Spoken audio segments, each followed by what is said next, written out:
Well, hi everyone, and welcome to our very last week in John's Gospel. It's our last week looking at who is Jesus. And I'm excited because that means that next week I'm going to be seeing you back at church. It's really exciting. But last week we looked at Jesus' death, didn't we? And we saw that Jesus, even though he was innocent, he was betrayed, he was arrested, he was put on trial, and he was crucified. He died and was buried, not because he deserved it, but he did it for us. This week we're finishing off John's Gospel and we're continuing right from where we left off last week. Let's check out this video together and see how it ends. Very early on Sunday morning, the woman who cared for Jesus went to go visit his body, found that his tomb was empty and that he was no longer there. For he was risen. He was alive. Woohoo! What? Heyo! Rah! Jesus appeared to his disciples to show them that he was alive. One of the 12 disciples, Thomas, was not with the others when Jesus came. Hey, Thomas! Later, the disciples told Thomas, "We have seen the Lord." But Thomas said, "I won't believe it unless I see the nail wounds in his hands, put my fingers into them, and place my hand into the wound in his side."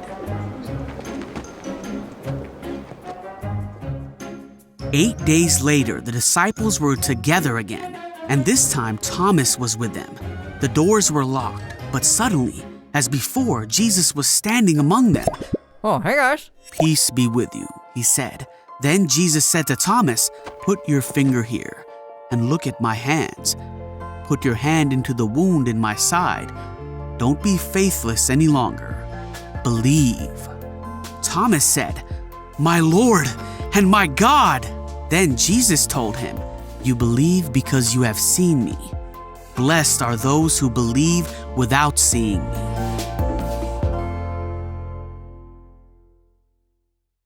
Well, what an exciting end to John's Gospel. Jesus didn't stay dead, but he rose back to life. And he appeared to people to show them that he had defeated death.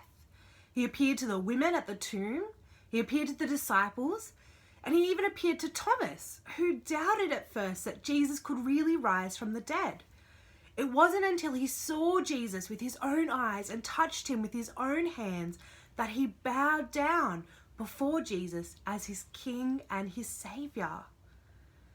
Now we can read John's Gospel as we've been doing this term, and we hear about the wonderful things that Jesus has done, the amazing miracles. And remember, John wrote these things so that we too would know who Jesus is and follow him as our Saviour, that we would bow down before the risen Jesus and live for him. Because it's in Jesus that we can have life with God forever and ever. I really hope you've enjoyed looking at John's Gospel this term. I can't wait to catch up next week to hear about what's been happening all these months we've been apart and to hear what you've loved about John's Gospel. But I hope that you've seen the answer to who is Jesus is that he is our Saviour.